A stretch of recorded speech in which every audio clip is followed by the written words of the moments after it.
Hello, mainstreamers and cinephiles and everybody in between. I'm Bryant. And I'm Caitlyn. And Operation Silver Screen is a go. Hello, welcome to Operation Silver Screen. This cinema-related operation has been created to clear our desks from stacks of open cases. What are these cases? Well, even being the film lovers that we are, Caitlyn and I have a huge backlog of must-see films that we still need to experience. So each week we'll tackle a film that either one of us or both of us still need to see. We will then provide a debrief of our week's mission, giving our outlook on the film's popularity and significance, as well as providing our opinion on whether or not it's worth seeing and other fun insight. And Caitlyn, what was our assignment this week? So this week's mission actually had us going undercover, and I really wish you guys could have seen it, because Bryant and I spent the week eating tofu and dressing up in our best cheerleading uniforms, pom-poms and all, ready to bring the pep to you guys. Somehow, though, we ended up at a camp called True Directions, and, well, let's just say this isn't the type of camp you sit by a fire and sing Kumbaya. This was a whole different variety. But we did sit down to watch the 1999 teen comedy, But I'm a Cheerleader. And while we were undercover, Brian actually got a cheer prepared to share with you guys. Do you want to share that cheer, Brian? Yeah, being at this camp simply because my parents saw that I recorded an episode of Top Gun, I went ahead and started losing my mind and designed a little cheer from when I tested out my mics. 1, 2, 3, Operation Silver Screen, 4, 5, 6, film is our stick.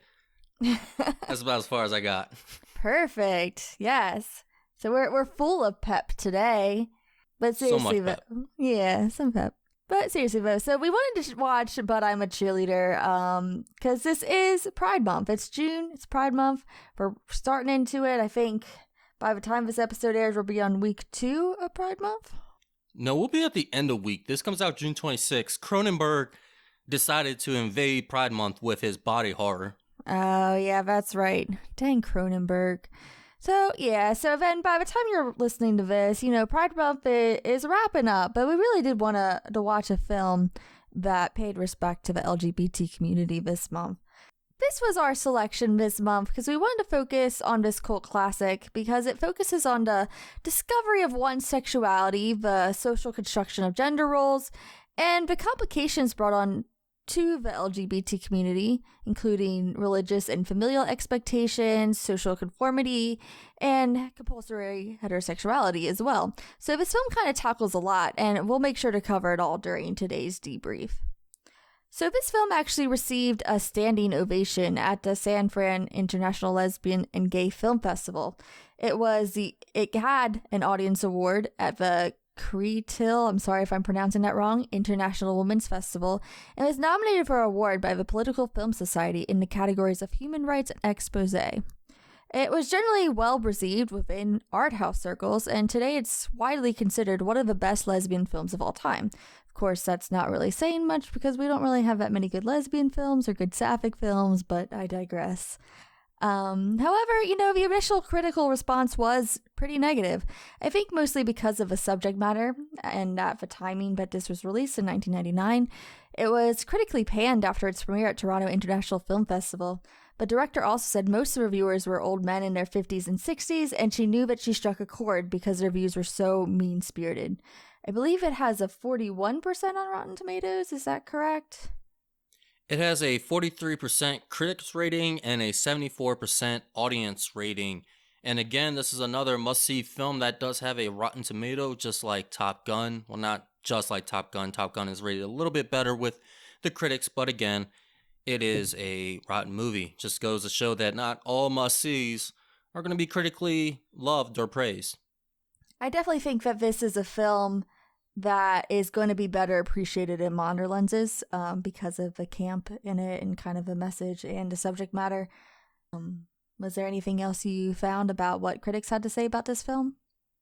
The only thing I found additionally was the IMDb rating, which was a 6.7 or is a 6.7, which is not a bad rating. That's a decent rating. That's a good rating. Usually if I'll see this, I would check out the movie if I have an interest in it.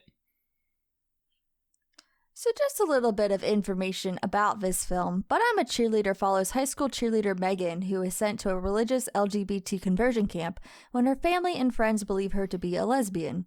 What follows is a colorful and campy story as Megan comes to terms with her identity and makes a close relationship along the way. And before we get into it, I do want to mention that the first part of our debrief will be spoiler-free as we talk about our overall thoughts on the film, but as we move into the classified part of the mission, there will be some spoilers on the story. So we'll be sure to give you a warning when we get to that part, but let's go ahead and get into our opinion on this film. Before we give our opinions on this film, I want to mention that neither Brian or I saw this movie until this past week. And Brian, is there a reason why you haven't watched this? I don't believe in the gay agenda. I usually try to stay away from it. Just kidding. No, I actually only found out about this movie a couple months ago. I remember when I found out about it, I brought it up to your attention. I was like, this seems like a really cool concept. I'm surprised I never heard of it. It seems like an up-and-coming cult classic. Like, it's now starting to get some tread underneath its wheels. So I was interested to check it out, and then it was only shortly after that we designed the podcast, and we're like, all right, well, we're gonna put it as the must-see, and we have June coming up in the future. It'd be perfect for Pride Month, and also to talk about cult classics, though Top Gun came in and we kind of had our cult classic talk then. But yeah, honestly, it's just because when I found out about this movie, before I had a chance to watch it, we had the podcast, and I was like, all right, I'll save it till then. But I never heard of this movie until very recently. So I will say that it was on my radar before you brought it up to me, though. This is a film. Well, let's say it's been on my radar for a while because I do enjoy sapphic films, and the list of good sapphic films is so short. So this one generally comes up in most lists and most recommendations when you're talking about sapphic films. So I have known this one. I will say that I've been a little hesitant. Something about the poster for this film kind of was off-putting for me. I don't know if it's Natasha Lyons. Not that I don't like her, but I'm not a huge fan of hers. I think that's also why I've been avoiding Russian Doll, Bryant. I'm not too big on Natasha Lyons ever since the only thing I've ever seen her in besides that, I guess, is Orange is the New Black, but I wasn't really a fan of her there. And something about the weird look on her face in the poster for this film, she looks horrified, and I wasn't quite sure, if this was going to be a film that was truly going to be respectful of the sapphic experience. Like I said, it is on a lot of best lists, but I don't know, there was a little bit of hesitation there. Wait, how do you pronounce the last name? Because I always thought it was Leon. No, I'm pretty sure it's Lyons. There's no S. Lion. You positive on that? I'm pretty positive. I'm pretty sure I've heard it before. I'm pretty sure I heard Leon before. Is it? I mean, I'm not going to bet you on it. If you're right, you're right. I'm definitely not going to bet you on it. We have recorded evidence that I do not know how to pronounce names. Gotta look it up. Yeah, gotta look it up because we're going to be mentioning her name quite often. I'm still probably going to say Lions, but or Lion. I mean, it's also Russian, so yeah, Leon. Oh. Wait, it is Leon? Yeah, it's Leon. Oh, wow. That was my first Google. It's the first thing that came up on the search. English pronunciation, Leon. Wow. I swear I've heard interviews and stuff where people said lion, so I'm guessing they were pronouncing it wrong and should be called out. Shame on you. So now you guys don't have an excuse to pronounce this wrong after you listen to the podcast. Yeah, and finally time to add a point to good old Bryant. I think it's 2 points, so you're 9. I'm surprised you don't like her in Orange is the New Black because she was the fan favorite. I feel like. Was she? I feel like she was the fan favorite. I don't know. I remember just not liking her. I don't know. Like you said, I actually, I love Russian Doll. I still need to watch season 2. I've just been waiting to watch it with the rookie. And then, the poster just looks cheap. That's what's wrong with it, in my opinion. That the poster did also kind of throw me away because it looked very 90-ish. It reminds me of a lot of when the late 90s, early 2000s started getting into kind of clip art and computers and people started doing their own thing. but it was like everything was designed by high school teachers who just got a 2-week orientation into the program. Yeah, no, that wasn't that for me. I think it kind of gave me like a horror vibe. Or In like ways, this is kind of horrifying. well, yeah, that's true. But I was like, it kind of seems like it's going to be a disturbing film, like not in a good way. And I was like, I don't know if I really want to watch this. but yeah, I would say that don't follow the poster. Don't even look at it. I don't like this poster. It's a horrible poster. Someone needs to do a fan poster of this. Yeah, definitely. And then just totally retcon it in. So, Bryant, what did you think about this film when you were watching? Poster aside. Poster aside, well, that takes out half of my review.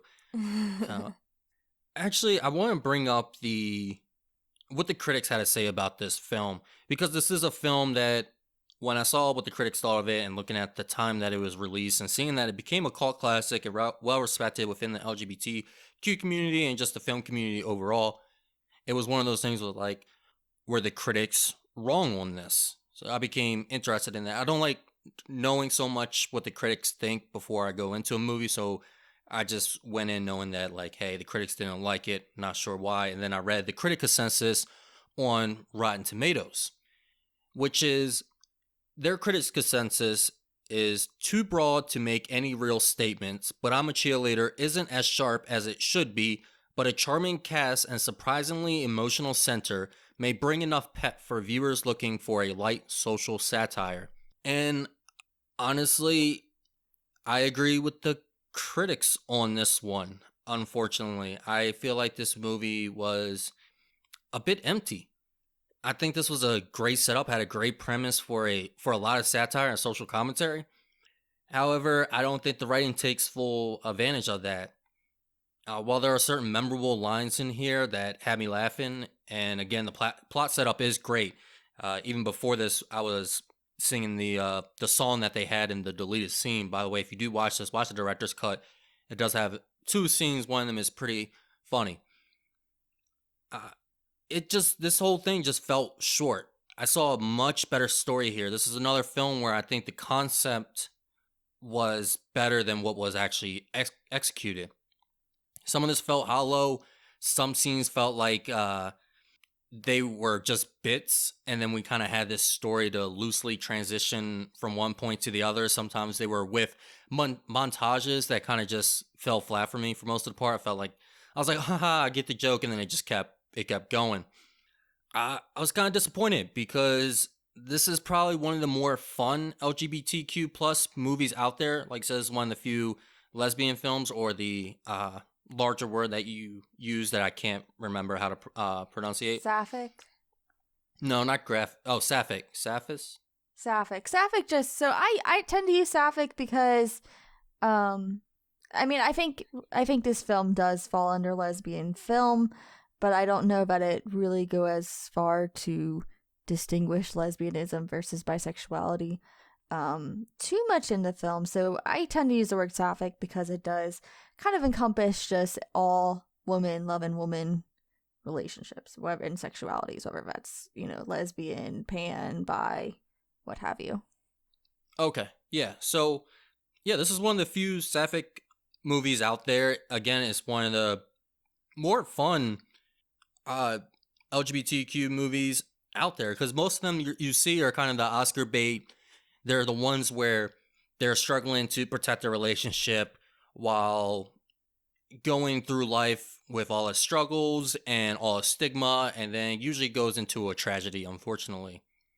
But this was pretty fun throughout, so I'm a little disappointed that it wasn't better.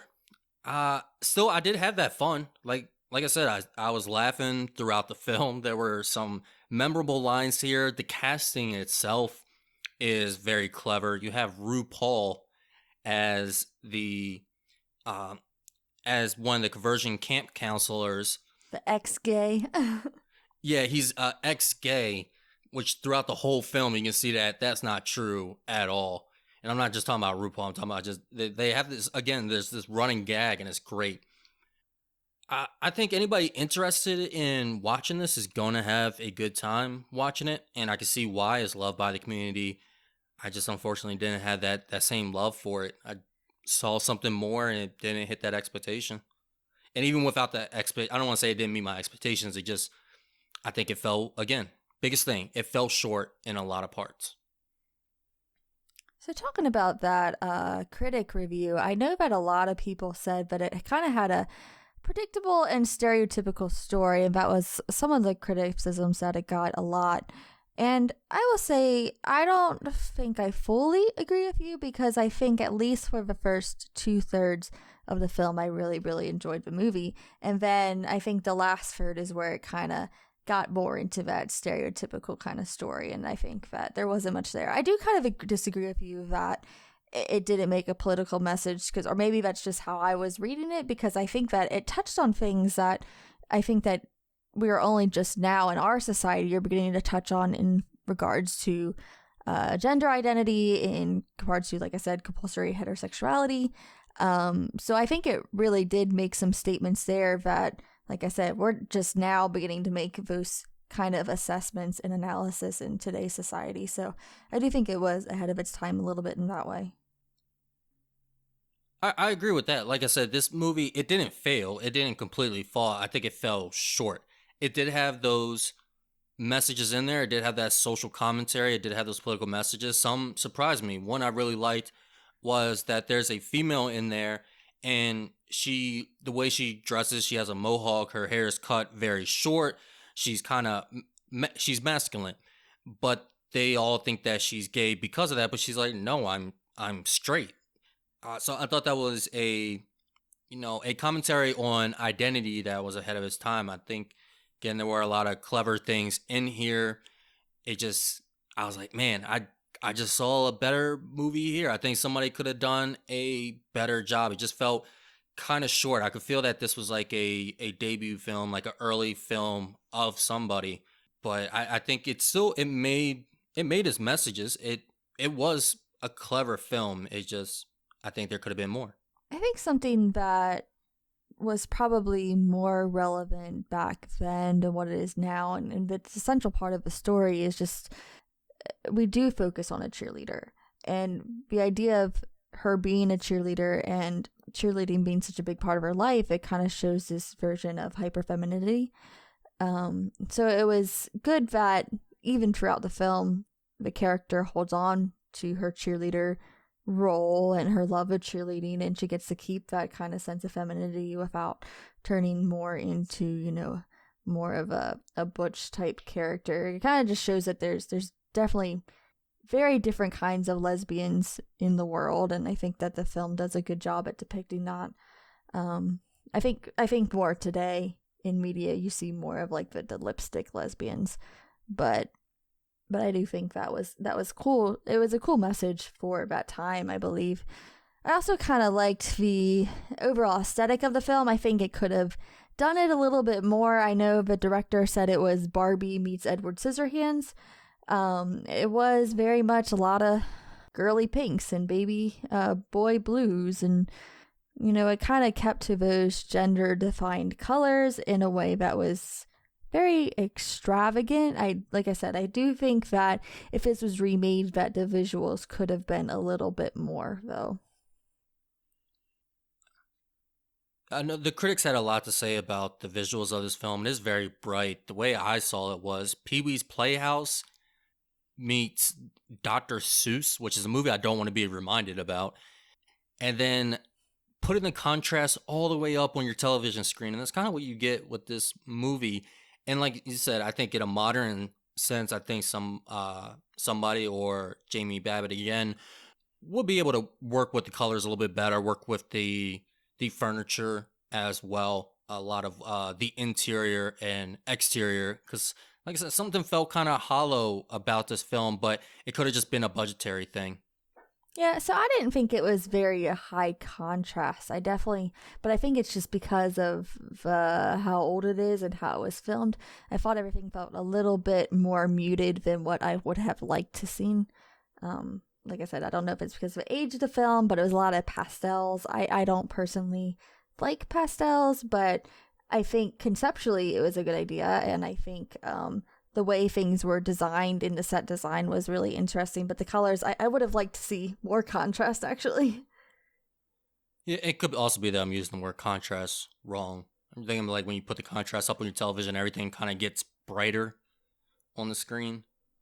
Like some of the more colors pop out, the red, green, and blues. Yeah, but I don't really feel like it did that, to be honest.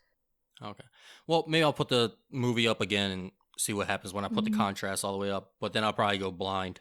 Like I said, I just don't. I don't know. I don't really think like it was very muted pastels, but and it kind of had that like film grain to it too. Still, Yeah, I saw that. And I did like some of the things that they were doing with this kind of dollhouse that they had. Like I said, they were just like little bits put in that I found pretty funny, pretty clever. Such as the her watering the fake flowers outside.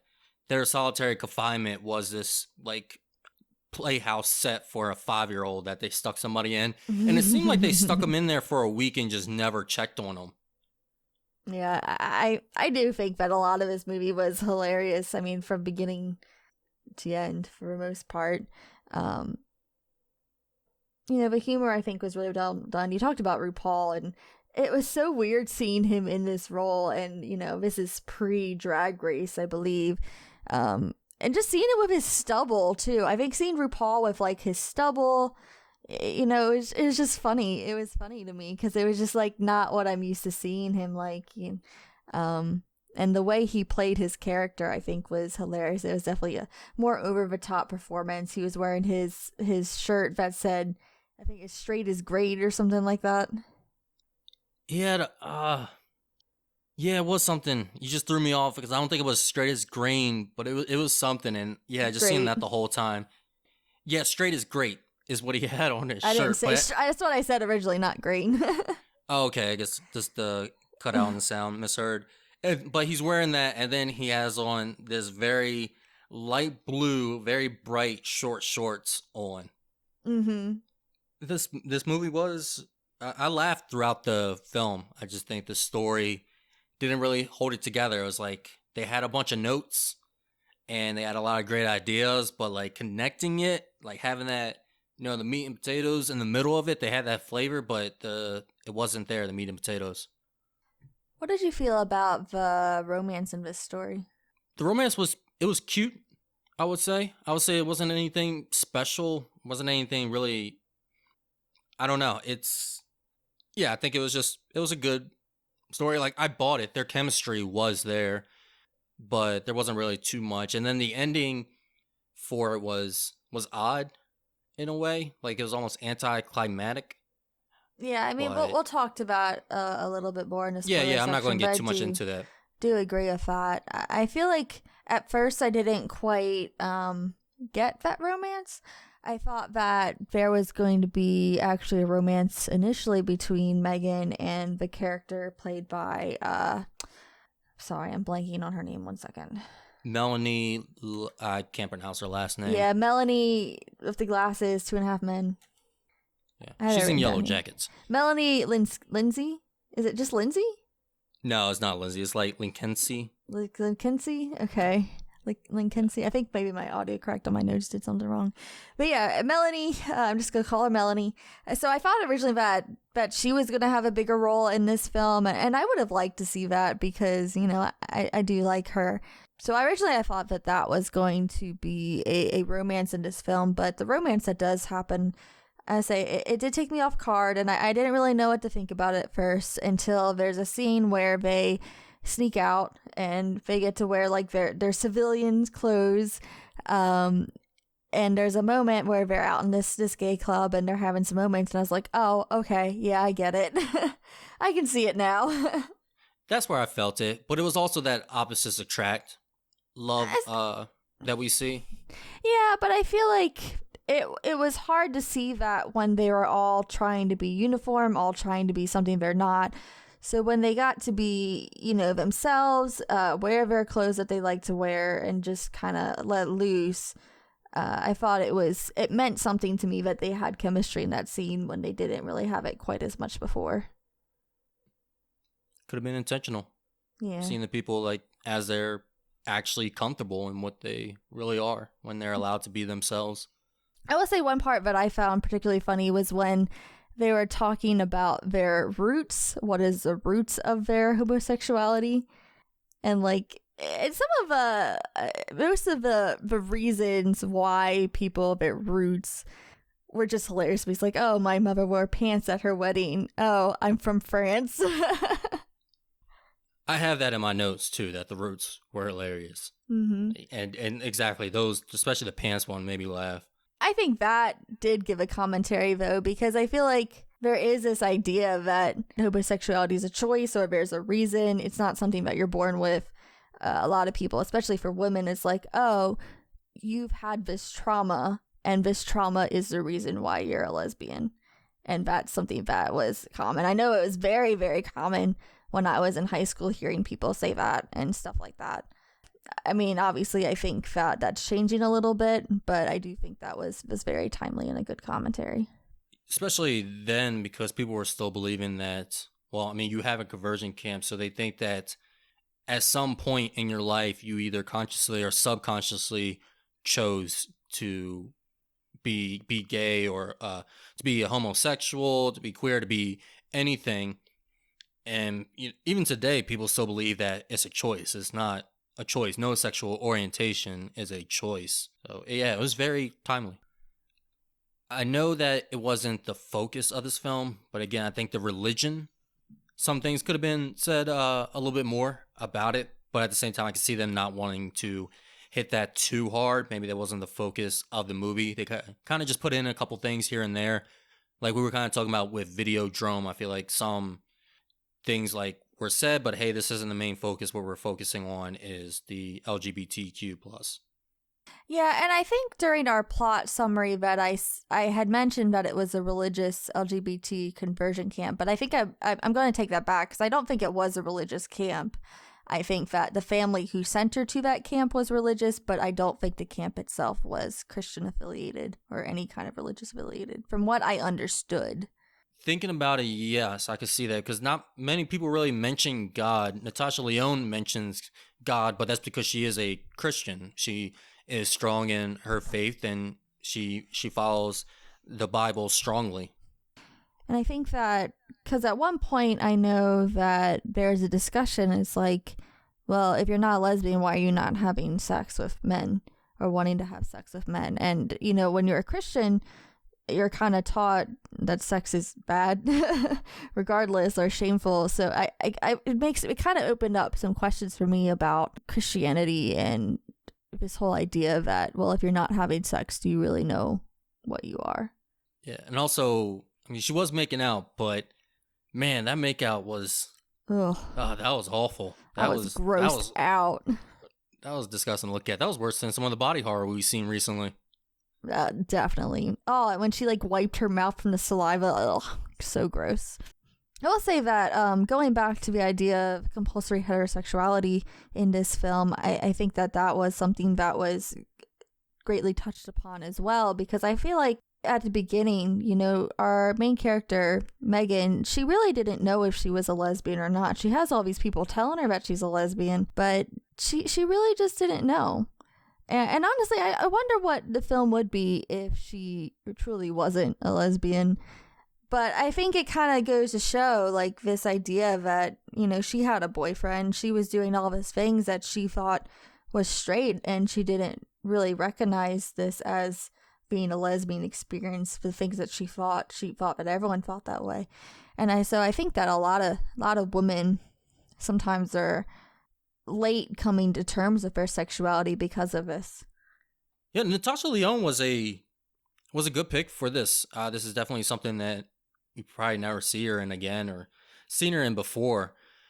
She almost didn't get this role. The only reason she got this role is because of Clay Duval.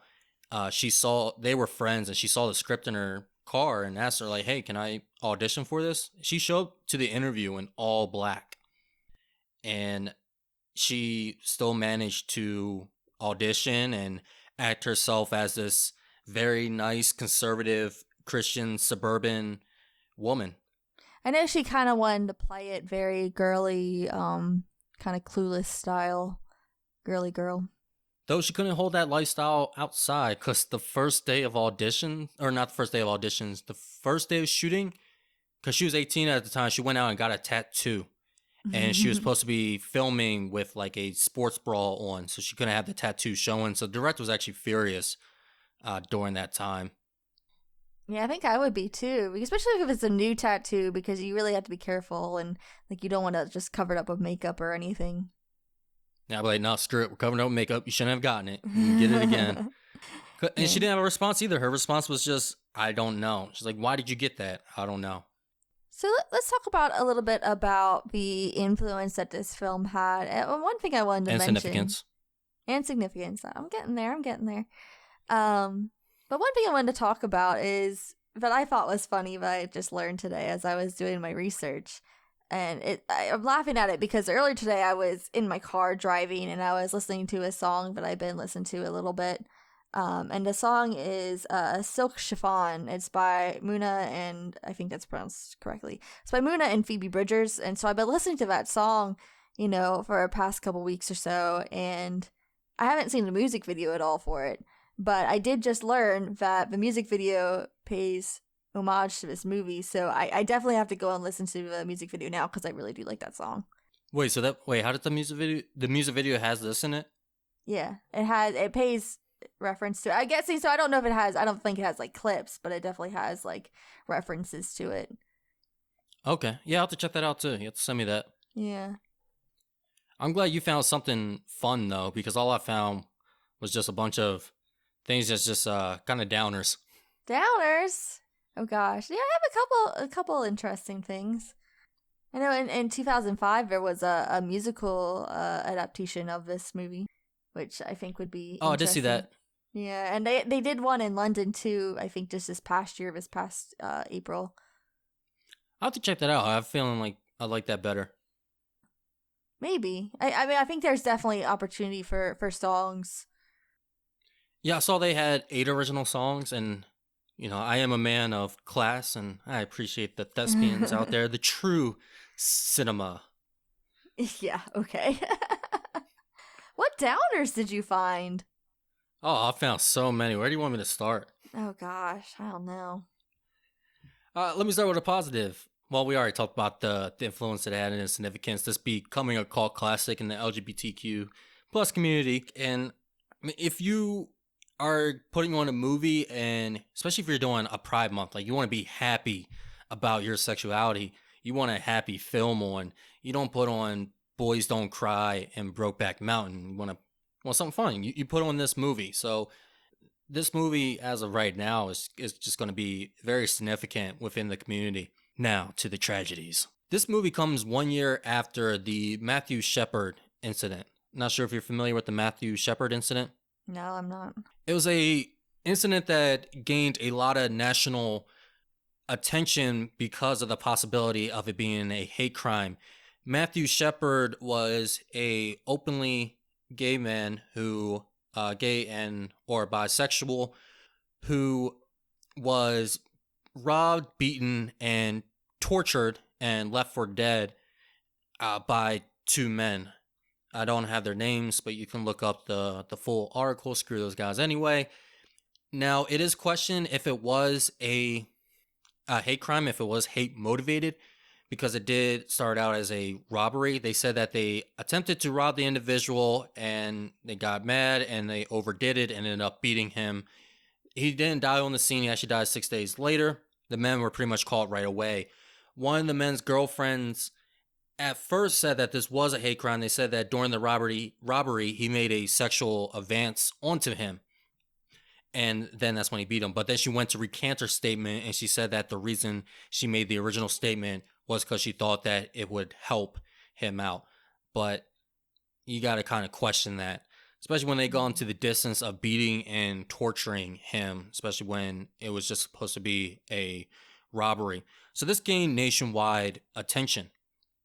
And this also kind of reminds me of the It opening scene as well. So I wonder if the It Chapter 2, the feature length one, the one that recently came out, that movie starts off with, I believe, a controversial and unnecessary scene, and people refer to it as gay bashing. But it's kind of the same thing. The one dude makes a sexual advance to one dude as the one dude's kind of tormenting him just verbally, and it turns into this whole other incident where they end up beating him and throwing him over a bridge.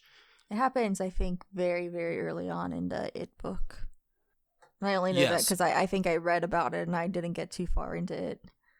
Yes, and then it actually, that court, like the whole trial and processing happens throughout the book as well. I read about that. Okay. So a little bit of happiness, influence, and significance. Again, this is a gay comedy. It's a comedy.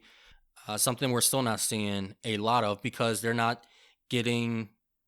get that recognition. They're not getting that Oscars. It's kind of like when a lot of, I know I talk about the Black community a lot, but when the Black community, when they were predominantly in roles, it was because it was in slave movies or hood struggles because they got that Oscar recognition. And I think now we're starting to see more movies. There's a movie coming out or has came out. It's like a gay Pride and Prejudice. I believe it's Fire Island.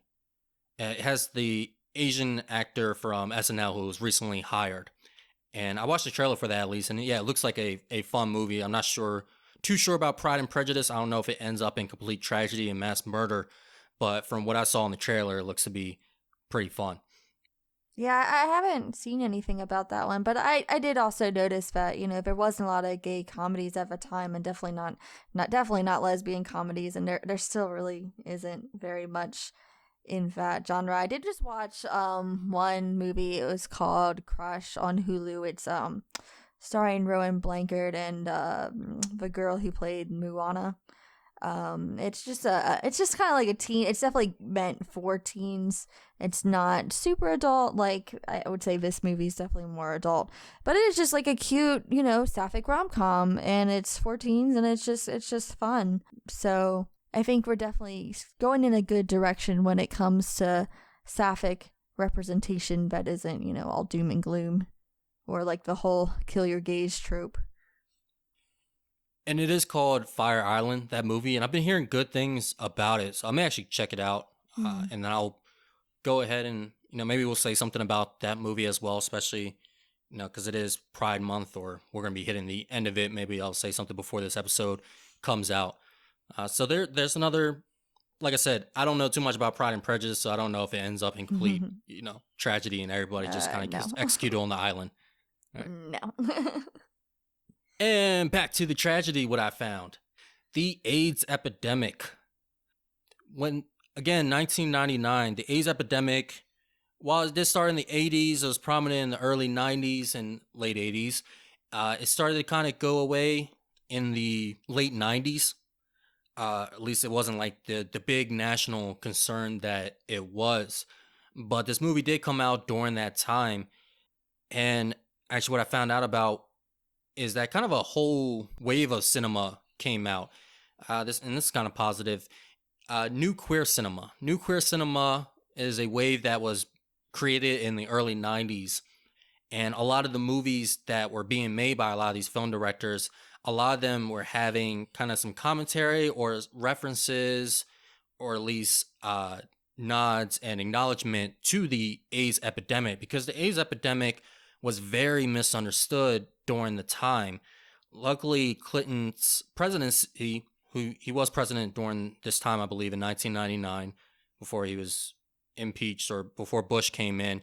But he was doing a lot for the LGBTQ plus community, and we started seeing a lot of these movies come out, and there were a lot more voices within that community. But the AIDS epidemic was something that was still hitting, and is still hitting, the LGBTQ plus community very hard. And it's mostly due to misinformation and poor funding, because a lot of administrations during that time, a lot of departments, states, all of that didn't want to fund for, AIDS reaction, because they believed it to be a thing that was only affecting the gay community. And while they didn't care about the community, it wasn't represented into likes in which they cared.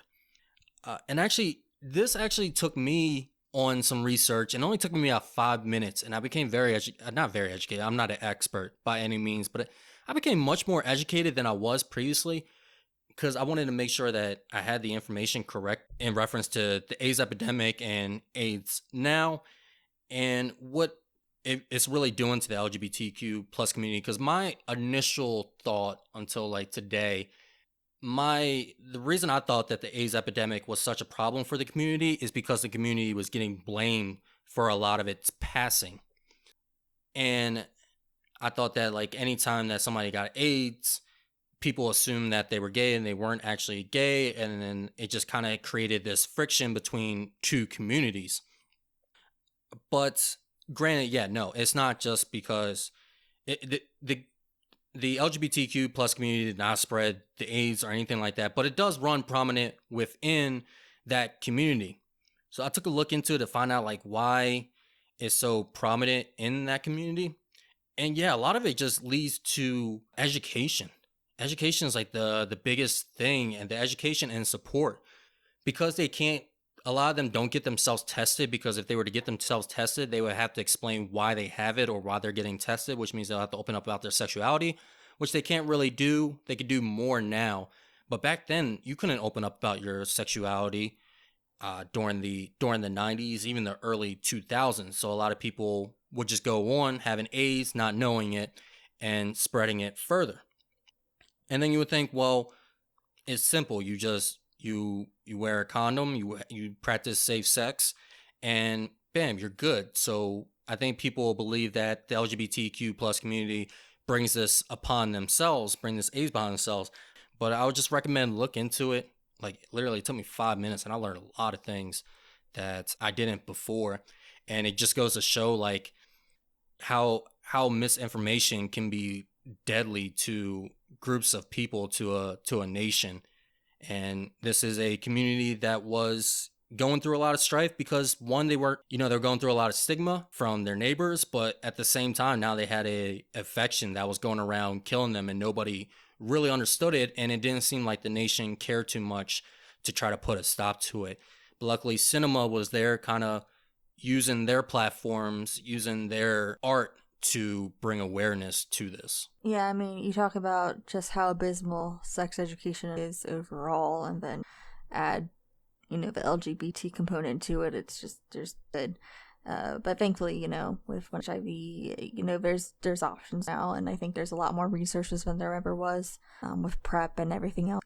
Do you have examples of those movies that you talk about that kind of came out during that time?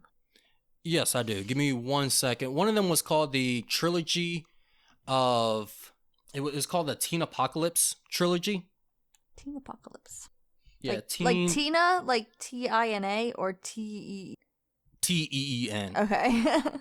Yeah, not the Tina Apocalypse. Not a bunch of Tinas. They're the only ones that survived the rapture. Let me pull up the movies here. So this started in the early 90s. And so some films are going to have, the first one is the 1991 documentary Paris is Burning. It introduced audience to yet another subcultural realm.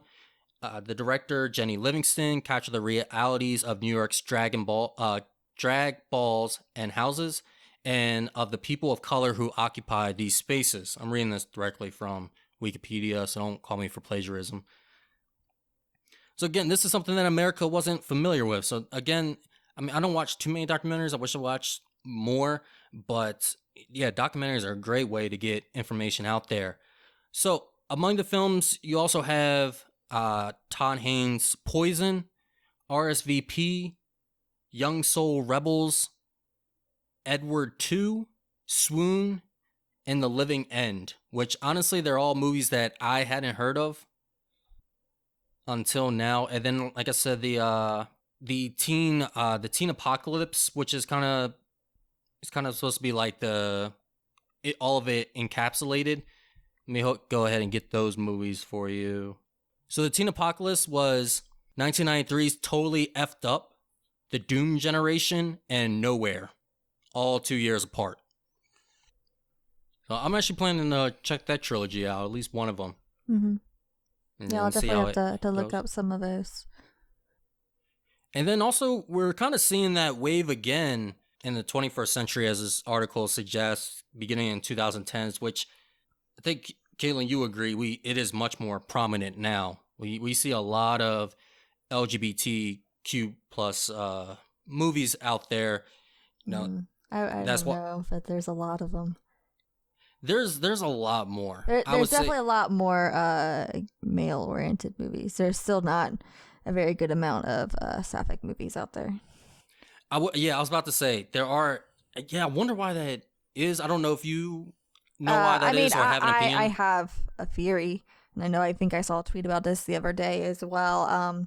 Like I said, there's a larger audience involved when it comes to MLM movies because you have MLMs, and then you also have straight women who tend to be more of an audience for gay movies rather than sapphic movies.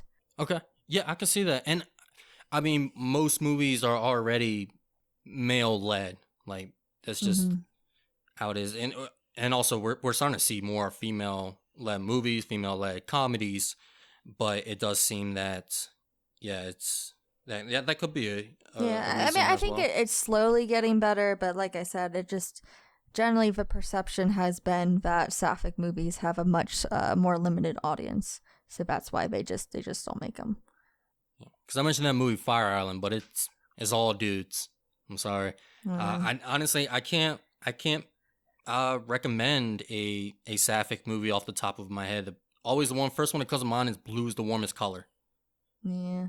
I mean, I love Portrait of a Lady on Fire, but it's not, it's definitely not it's a tearjerker. It's not a fun movie. Oh, wait, you want to, here's a sapphic movie that not many people know about. I actually found out about it last year, and that's because there's a YouTube video saying the greatest lesbian heist film ever made that no one knows about. And it's actually directed by the Wachowskis. It's before The Matrix. Okay. What's it called? That's what I'm looking at. Oh. I completely... The Bound. I knew it was something with a B. The Bound. Yeah, so The Bound, it's a really good movie. And it has a lot of faces in there that you're going to recognize, like Christopher Maloney. Probably the biggest one, because the only other time that I ever saw him was in in The Matrix, and that's Joe Pantoliano. Yeah, so I would recommend that film. It's a sapphic heist film. It's not a bottle film, but it takes place within these two apartment rooms that are right next to each other, and these two neighbors, they both create a relationship with each other while at the same time they create a heist plan with each other. And it's a good movie. It's a good heist film with a lot of twists and turns. I would recommend that movie out there. If you need a sapphic movie to watch, especially something a little bit different, it's a heist film, I would recommend Bound. Now, like how well is a representation of that community, I'm not saying all that. All I'm saying is it's a good movie. Yeah, I would say Shiva Baby's still the one that I would recommend if for a bisexual movie. There's another one I've been wanting to watch, and that's Saving Face by Alice Wu. That one's a Chinese-American sapphic film, which is, something that you don't really get very often. You don't really get a sapphic film very often, but you much less don't get one with non-white characters. I know Netflix, too, has a vampire show, I think, coming up that's sapphic, with a interracial couple, so that might be interesting. Oh, I saw that. Yeah. Shiva Baby. I mean, then I don't know. It's just like there's so many things going on with that movie. So that's like, if you say Shiva Baby, I would also go ahead and say Booksmart as well. Yeah, Booksmart too, definitely. That'd be a fun double feature. So if you guys want I guess there are some more fun movies out there. You can make a day out of it. You can make a night out of it. Watch Bound, Booksmart, Shiva Baby. The Saving Face Chinese movie. Yeah, Saving Face. I don't think it's a Chinese movie. It's just I don't know. You said China or Canada? Chinese American. Oh, Chinese American. That's why I heard so many syllables. Going back to some of the influences it had, and I don't know, but I don't think this is a direct influence. It could be. I don't think there was a direct correlation made with the directors or anything. But if anyone's seen the movie Saved, I think that these two films, Saved and Butter and Cheerleader, have very similar themes. They're both comedies that focuses on, religion in regards to the LGBT community. In both movies, it's features a character that goes to a conversion camp. So that was a funny one. I haven't watched it in several years, but it has Mandy Moore. But they definitely are both comedies, and they have some similar themes. Although Saved is not a sapphic movie. Oh, Jenna Malone's in this. Yeah, I do like Jenna Malone. And like I said before, I think this film definitely brought up topics that we're just now starting to get into as a society. Not just now, but there's definitely a larger conversation about it. It did criticize the gender binary, and there's a lot of people that said it was ahead of its time for that, even though it still lacks the presence of a trans or non-binary character. But it did criticize the gender binary, which we're seeing a lot more in today's culture, or at least some more conversations about it. So let's go ahead and talk about who we would recommend this movie to. It is a cult classic, so cult classics in general tend to have a more niche audience. So who would you recommend this to, Bryant? I would recommend this to anyone who has an interest. So general audience to cinephiles. Again, it's not going to be really too much of my first pick. It's not going to be too much of a heavy recommendation. But if you do have an interest in this movie, one, is a short movie. And two, yeah, go ahead and check it out, because there's fun to be had with this. So everyone and everyone in between. Yeah, I agree. I think that definitely if you enjoy sapphic movies, that you should go ahead and watch this. I know that I don't know if you brought it up earlier or if I was reading it somewhere. It kind of talked about how this movie isn't the movie that's going to change anyone's minds. But I think that that's okay. I think sometimes the LGBT community can just have movies that are for them, and I think this might be one of those movies, and that's okay. I don't think every movie has to be this big PSA, and I think I would dislike this movie if it was. So, don't expect to show this to your homophobic family members and expect this to be the movie that is going to make them suddenly understand, because it doesn't work to make others outside of community understand, I don't feel. Would you agree with that? Oh, definitely agree with that. Yeah, I think it's just a fun movie for the sake of being fun, and I can appreciate it for that. So that said, let's go ahead and move into the classified section, the classified portion of our debrief today. And during our classified section, we will be talking spoilers in our overall opinion of this film. But we're also going to be talking about whether or not this film holds up and our overall rating and final comments of this movie. So if you haven't seen this yet, take a break, go watch it. It's available to rent in several places, and I think it's also available on some subscription services as well. But there is also a regular cut and director cut as well, which I think we'll be talking about a little bit more in our spoiler section.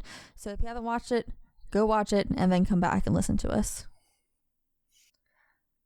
So, Bryant, you said that you watched the director's cut of this film, correct? That is correct, ma'am. Yeah, unfortunately, I didn't have a chance to watch that. I didn't even realize there's a director's cut until I was about halfway through the film. And I rented this, so I was like, well, I guess I might as well just keep going. I didn't even notice they were deleted scenes until I was reading the trivia for the film. So they fit in there nicely. I don't really see why they deleted them. Even the director talks about how she was kind of just worried that the movie is going to be too long.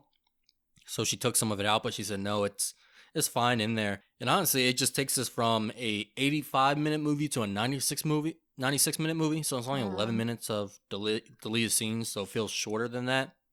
And the first one, I can see why they cut out the first one. The first one was kind of just, it was just another layer to something that was already there. And it was like a anti-programming video. It was about a woman talking about how she used to be a lesbian, but she is not anymore. She's now married to a man, all thanks to the True Directions conversion. And then the second one, which they should have left in there, because that one was, I had a good laugh with that one, and I sent you the clip. And that's where Natasha Lyonne's character creates a song for the camp. This is the one time you kind of see the Christianity in there, but again, it's coming from her, and they're around not a campfire, but they're in like that camp circle, singing that song that she created. Okay, so I was wondering, so initially when this film was presented, it was going to be rated NC-17. So they had to cut out some scenes to kind of lower that. So I didn't know that if the director's cut still had those scenes or not. No, I didn't notice any of that.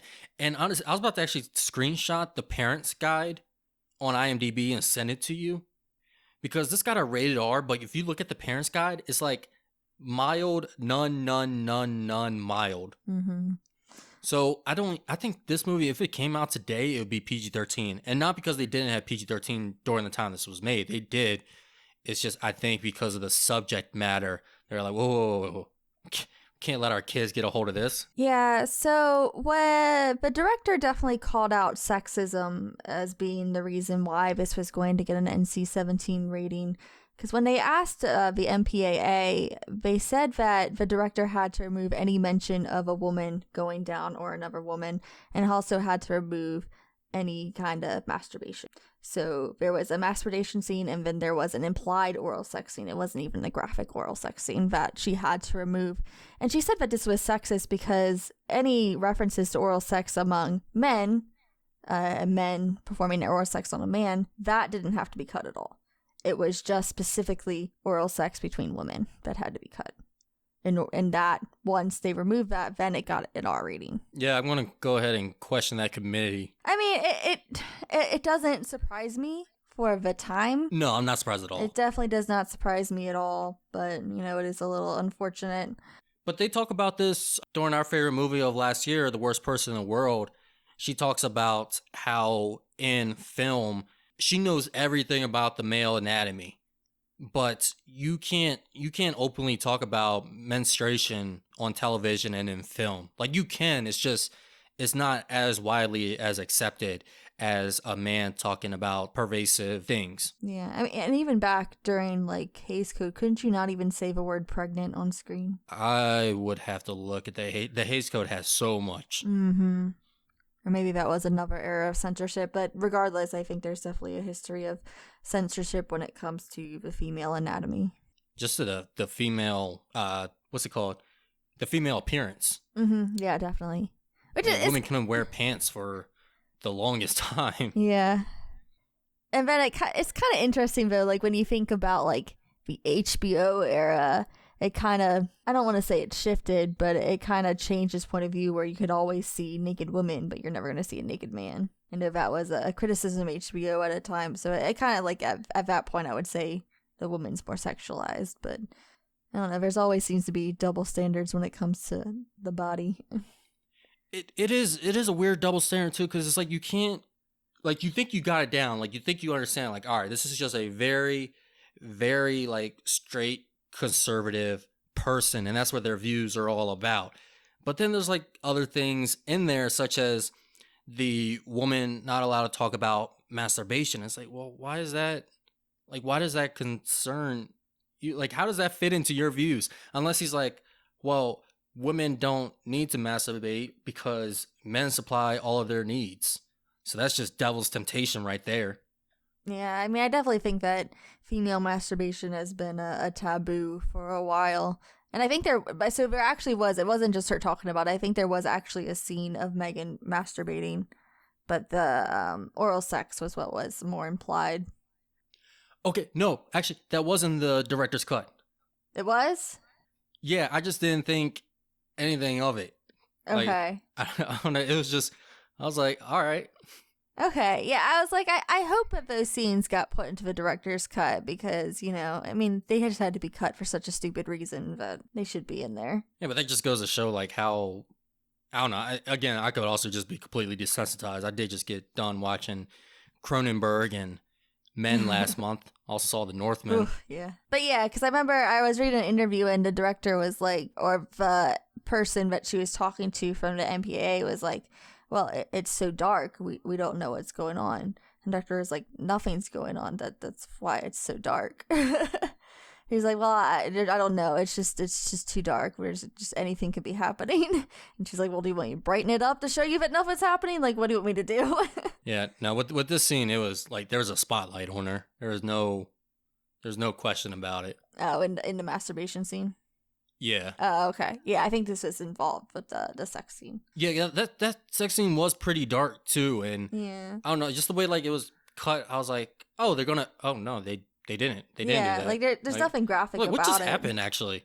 There really was nothing graphic about it, and that was from the edited version. So let's go ahead and pivot over. I know I said before, but I didn't like the last third of this movie, and I know you said that you had some issues with how the relationship story ended. So let's talk about that a little bit and what your opinion on that was. What was your spoilery thoughts on that? My spoilery thoughts. Spoilery thoughts. It just kind of felt, I don't know, like this is the big moment. We've seen this scene so many times, actually. We've seen the crashing of the wedding, does anybody have any objection, that person going past airport security pre 9/11. And yeah, this just felt like she came there, she did a cheer, said I love you. She put the pom-poms down and then just ran. And I was expecting people to chase her, like The Graduate, but no, she just ran and got in the truck, didn't really wait for a response, and then Clay DeVow chased after her, and the movie ended. I did like the little tack-on epilogue after like a couple seconds of the credits, so if you do watch this, watch a couple seconds after the credits. I think that ending was, I liked how they put that on. That was cool. Well, I felt like the ending felt abrupt. I mean, I definitely agree that the whole like, oh, we're gonna get this person back, and I object to them becoming straight. Like I do think the ending was pretty stereotypical. I feel like the film definitely fell into, like I said, a stereotypical story in the last third of the film. And I felt like, I don't know, I feel like I was at times kind of questioning the motivations of our characters. For Clea, I think that's the actress's name. Graham. Clea DuVall. Yeah, Graham is the character's name. For Graham, I felt like I wish we had gotten a little bit more of exploration into her thought process and why she was doing this. And also, I kind of wondered, like, why can't these girls just graduate and then just be lesbians after? I don't know. For me, that was like, I understand you're compromising your identity. I understand that. But it seemed like such a make or break moment, and I wasn't sure that I fully understand why it had to be that way. Like, if she's in there for the money, like, if she's just in there because she wants to get her money, then get the money and then go live your life, personally speaking. But, you know, like I said, identity's a tricky They did thing. mention that she couldn't get the trust fund if she didn't graduate. So, yeah, they could have done some exploration to explain why she needed the money so bad or why she needed this approval so much. But she didn't get any of that. And yeah, it also seemed like it would be a good opportunity for her to stand up to her parents or Natasha Lyonne to stand up to all those adults, but she just said her like 2-second cheer and then ran off. Yeah.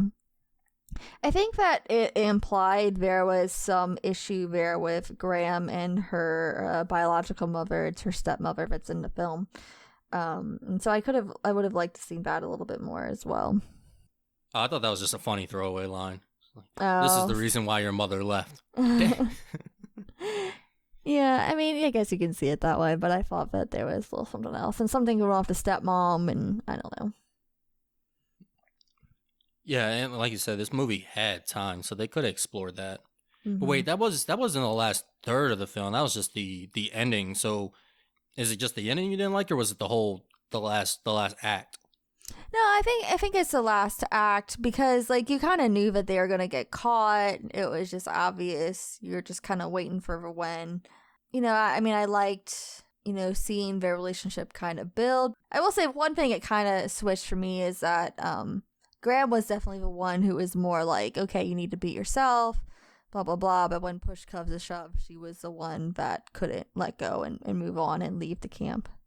So, I mean, I guess that was interesting, but like I said, that whole third act was just a little bit more your typical story. I did like how they had a kind of a safe haven to go to with Larry and Lloyd. Mm-hmm. I thought that was nice and wholesome. I don't know if that's like a real thing because kids do get disowned by their parents. I'm not sure what the statistics are. I'm pretty sure it's happening out there where kids are being disowned from their parents and emancipated at an early age. Because here I was like, how old are they? I was like, can they just say don't come home? Isn't she only 16? Yeah. But I guess this was she's pretty young. I'm guessing this is like, I don't know, probably one of your Midwest states where you can say that to a 16-year-old where they're considered an adult. But yeah, I did like the Safe Haven too, because it just kind of added a little bit of hope. And like, I like it, when you're a younger person, I think in the LGBT community, it is important to see like role models of people who've been there. Speaking of the Safe Haven, we find one of our actors there. Were you able to hear past Prince Zuko at all? What? That was Prince Zuko? How did you not hear that? I didn't hear it at all. I had no idea. Oh my, all right, just look up any clip right now, like after the show with oh my gosh, Avatar: The Last Airbender, and with Prince Zuko, just any line from him. But I guess because I just watched the show, I've watched it for the first time like half a year ago, and actually no, a year, because I saw a Facebook status on it recently. I watched that show last year, so it's still prominent in my mind, but I could not hear past his voice at all. I don't know how you didn't see that wow. or hear that. Yeah, I'm glad you didn't say anything like before, because then I definitely would have heard it. But no, I did not notice that at all. Wow, that's good for you. Lucky you. But go ahead and just look at a Last Airbender clip with Prince Zuko and like, oh. Yeah. I will say, I think that couple, the two men, I think that their relationship at the end had more chemistry than Natasha and Clea did at the end. Like I said, they had chemistry at one point in the film, and then I think it kind of died out towards the end too. Yeah, I agree. Yeah. I don't know. And then those outfits were not. Oh, those graduation outfits were awful. I mean, I think they were supposed to be awful, obviously, but oh, they were awful. Yeah, they were very 90s tacky. Oh, they were bad. They're so bad. I will say a funny, I don't know, I wouldn't say surprise or a cameo, but a fun tag in the credits. Julie Delpy is in this movie in a couple scenes in the club, and she's credited solely as lipstick lesbian. Wait, who was that actress? Because she looked very familiar. The before? You should yes. Know that. Yeah, that's why. Yep. The lipstick lesbian. Okay. The lipstick lesbian. I thought that was hilarious. You know, Michelle Williams was in this too. Yeah, that caught me. There was a lot of people in this movie, and I was not expecting to recognize so many faces. I wasn't expecting Michelle Williams in such a small role. Mm-hmm, yeah. And she's like top billing. At that point, though? Was she like as big at that point? I don't know if she was as big as that point, but like I said, she's top 4 billing on IMDb for this movie. Oh, okay. Interesting. Yeah, I don't know what else she was doing back then. Because now, of course, everyone knows who she is. Man, she can never get a good relationship, whether it's platonic or intimate. Nope. I mean, between Blue Valentine, Manchester by the Sea, then Brokeback Mountain, her husband was having a secret gay affair. In this, her friend turned out to be a lesbian. And in more recent movies, her love interest gets taken over by a alien symbiote. Well, I mean, she could have had a good friendship with little Natasha if she wasn't homophobic, but that's her fault on this exactly. one. I will say I liked the inclusion of the female gaze was pretty funny in the cheerleading sequences. And she was like, well, I thought everyone looked at girls this way. Nope. Yeah. I was listening to a podcast about this. I didn't get to finish it, but one thing they made an interesting point that when she was fantasizing about these women, she was just looking at their bodies. She was never looking at their faces. Like, it never had to do, like, she wasn't attracted to her friends. It was just the female physique. Mm-hmm. Yeah, definitely. So do you feel that this film holds up? I think it holds up. Like I said, like you said, some of the messages were timely. Like, they still have an impact when said today. It's still something that people don't look at quite the right way. And I think this is something that needs to be brought up again, because like you informed me before this show, there are only 21 states that have made this practice illegal. So there are still 39 states that have conversion camps or allow the practice of conversion camps. Yeah, I had put that in my notes as well. That's why I told you that. And there's 3 states that have I'll say a partial ban, just because they said that the state won't fund it. Oh wait, sorry, 29 states. Yeah, my math is I don't off. know. That's fine. I believed you. You didn't have to correct me. If you hadn't corrected yourself, I wasn't going to call it out. Maybe one of our listeners would, but I don't be doing all math like 62 that. states. Yeah. But yeah, 3 states said they'll just not fund it, but it's not a full out ban. I think there might be some like areas that might have a ban on it, but it's overall no, only 21 states. Ridiculous. Also, the whole idea is just dumb. Like, It all right, is. we expect that our son or daughter are gay, so we're going to send them a camp outside of our supervision, where most likely the students outnumber the counselors, so they're not going to have as much supervision, and we're going to send them, though they're attracted to the same sex, to basically a vacation with the same sex that are like-minded as well. Yeah, it seems like a good way to meet someone. Nah, but in all seriousness, like there definitely is practices in these places that are psychologically harmful. I would say that their therapy techniques are definitely, but yeah, the whole concept of it, like of an actual like camp where you send, a bunch of girls together and you don't expect any kind of romantic attraction at all. Ridiculous. Also, the steps in this particular camp, the steps were strange, and I feel like some of them are funny, but okay, going back to the spoiler discussion here and why I didn't like the last 2/3 of the movie, I feel like that last step with the sexual sex simulation, like I just felt so uncomfortable that whole time. It was just so weird, and I felt like it was it took it a little too far, I felt. It did. I was like, here's the line for the jokes and everything, guys being tongue-in-cheek, and I'm like, nah, this one doesn't land that hard, and I was like, ooh, we're going with it for a while. Yeah, it was a while. It just kept going. And yeah, and it also just kind of brings up, that idea. I mean, obviously, I think it was making a commentary on that you don't have to have sex to know what your preference is.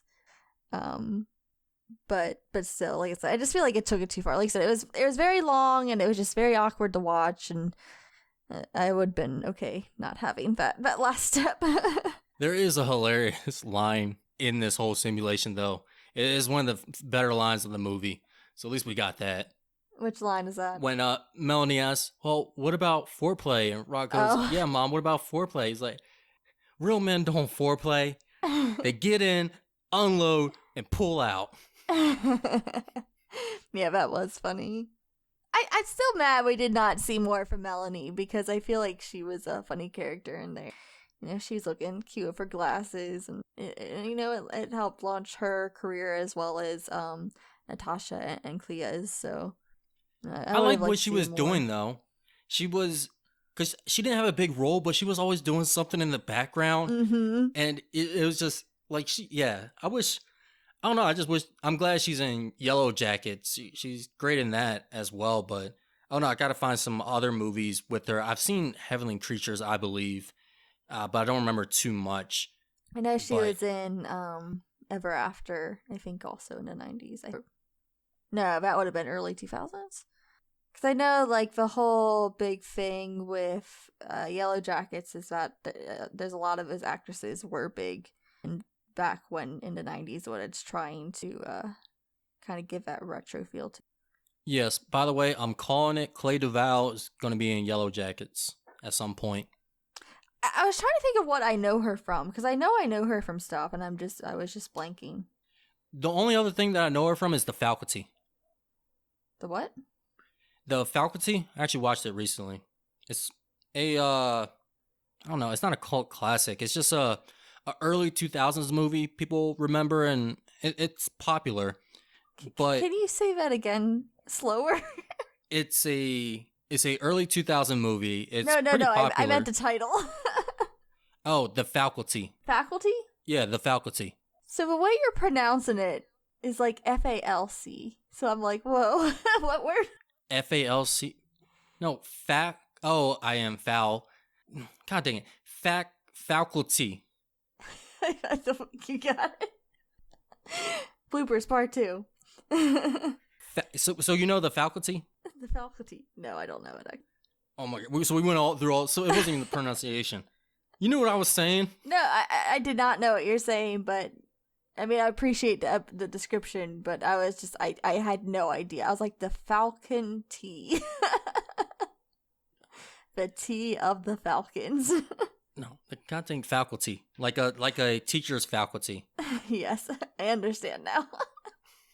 You sure?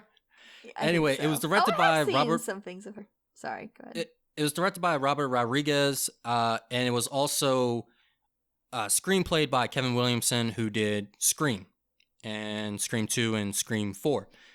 It has a lot of like actors. It's a movie they go, oh, they're in this.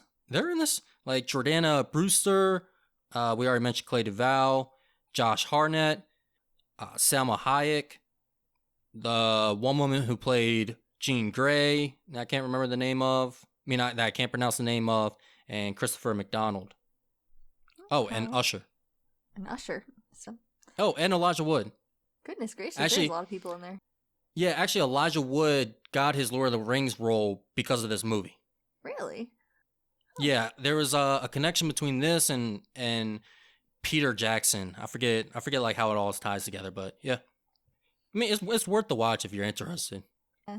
I mean, looking at her filmography, there's definitely a lot more I've seen her in than I thought. It's just I don't really remember. I do think I remember in Girl Interrupted, though. I still need to watch that. Is that a must-see? Potentially. I think so. I'll hold off then. I think you could argue for it. Also get a good Winona Ryder in there somewhere. But, yeah, I agree. I think it does hold up. I think that some things could definitely be modernized. I mean, I think it's a film that, you know, if they wanted to remake it, I wouldn't hate it. You know, kind of update the overall look of the film. Probably give it a little bit more, add some characters that maybe are, you know, trans, non-binary, asexual, you know, kind of fill out the spectrum a little bit more. I would like to see, especially more in today's society, and so, but I think for what it talked about, you know, it definitely was ahead of its time, so I definitely think that its messages still hold up. Or not messages, but the things that it presents. Yeah, I've already said it. I would like to see them do a remake or legacy sequel or something with this, or something of a similar concept. Yeah. I mean, I don't know if like I said, conversion therapy and conversion camps, like I said, I don't think that they are as prevalent as they once were, but they are still legal. So I'd be curious to see, like, if they did a remake, would they still go with that concept, or would they try something else a little different? I'm already calling the title, but I'm a lawyer. A lawyer? Yeah, Natasha Lyonne, she graduates high school, becomes a lawyer, goes after all the camps in the remaining 29 states. Okay, all right. Like, you can't do anything, but I'm a lawyer. Dun dun. I could see, well, I don't know. I don't know if I could see Megan becoming a lawyer. Graham? Yeah, Graham. Let's just do it, Graham. Graham could be a lawyer, for sure. Yeah, we get to focus on her this time around. Okay, all right. I can dig that. I can see that. So let's go ahead and get into our overall rating of this movie. And I know you kind of said you had some issues with it, so I am kind of curious to see what your actual rating will be. I don't want to. You're gonna yell at me. Oh no. I give this a C-. Okay. I'm not gonna yell at you. I don't know. You like this film more than I was expecting. I thought we were gonna come in here and agree a little bit more. I mean, like I said, I see why people like this film. I can see why you like this film. But I think this is it's an average film, and then I just gotta take points off because it feels hollow. It doesn't feel like it really holds up to what it's saying. It could be, you know, of course, a lot of movies can be better, but I think this just fell short on a lot of things that it was trying to say. Okay. I think for me, I'll give it. It's hard. I'll go ahead and give it a B minus. I was torn between a C plus and a B minus, but I did like a lot of things about this, and like I said, there aren't very many good sapphic films, so that kind of gives it a bump up in my book. But like I said, the last third of it really floundered for me. But I got some good laughs. I enjoyed the characters for the most part. Actually, I think that our main character is probably one of my least favorite characters, but I actually really, really like Graham a lot. So there's a lot of good things that work for me, but B minus. I don't think it's quite a B, but it is what it is. I still think I can understand though why it would be a must see movie. No, I understand why it could be a must see. I think once we get better movies and more movies of a similar genre, I think this is gonna be pushed out. I think this is still gonna be like held close to the heart because it was the first. Mm-hmm. So I think like when people do their marathons and they do their lists, this is gonna be mentioned. Yeah, I mean, this definitely isn't my favorite sapphic movie, and I don't think I mean, I'm not going to be in a rush to watch this again, but for the selection that we have, I think I agree it's a must-see. But the movie will hold up. It does hold up now, but I'm wondering if it will hold up years down the line. Yeah, if someone put this on, I would definitely sit down and watch it again. Mm-hmm. I mean, like, do something else, but yeah, especially, I was just thinking about RuPaul again. He just had me cracking up the whole time. Like, the times that he would just scowl the boys for doing things, like for looking at Brock. It's like, if I ever see you looking at another man like that. And then they all walk away and he's just sitting there just biting his lips. I was hoping like there was something like they were going to do something and they were going to get caught. Yeah, I agree. It never really fully elaborated off of their stories, and I would have liked to see a little bit more of that as well. I think my favorite moment for me though is just when he was under the car working the car and they're just staring. They're hardcore staring. He knew what he was doing. Mm-hmm. Oh, absolutely.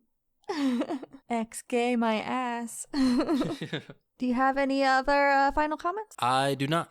Okay. We went on a little bit of a flashback to the past, but we're definitely going to do that even more next week. Get ready to get running through past as we watch Forrest Gump. This is one that Bryant hasn't seen yet, and I'm excited for him to watch it. This is definitely a must-see. It's a must-see for many people. This might be one of your biggest for shames, Bryant. I've seen a lot of this film. I just haven't seen all of it.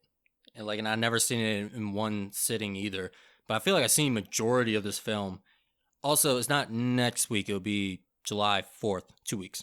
Gotcha. Got it. I always get that mixed up. I was like, oh, next week.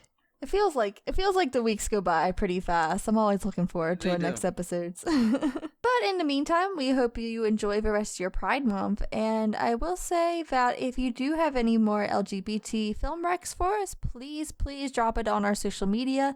You can find us on Facebook at Operation Silver Screen and on Twitter and Instagram at Op Silver Screen. Once again, Facebook, Operation Silver Screen, Twitter, Instagram, Op Silver Screen. You can also find me and Bryant on our personal letterboxes. You can find Bryant at Swank Seal, that's capital S, and you can find me at Coffee Spoon Kate, that's Coffee Spoon CAIT. So please reach out to us, and if you like this episode and you're feeling like have something you want to say to us about it, then please just leave us a review. We would definitely appreciate it. Hit us up on those socials. As always, I'd love to hear from you guys. Do your outro, Bryant. Caitlyn, it's your turn. You gotta do the cheer outro. I already forgot the cheer, but you did. So you got. No, you gotta design your own cheer. It's not my own cheer. I ain't designing my own cheer. I'm not that creative. I was about to say 1, 2, 3, 4. We review films galore. Galore. I like it. I was trying to think of like a goodbye that rhymes with 4. 1, 2, 3, 4. Find out what we have next in store. Oh yeah, there you go. There you go. 1, 2, 3, 4. Find out what next we have. A little extra words there, but I like the effort. Right? Maybe I don't know. Maybe I should start doing some cheers.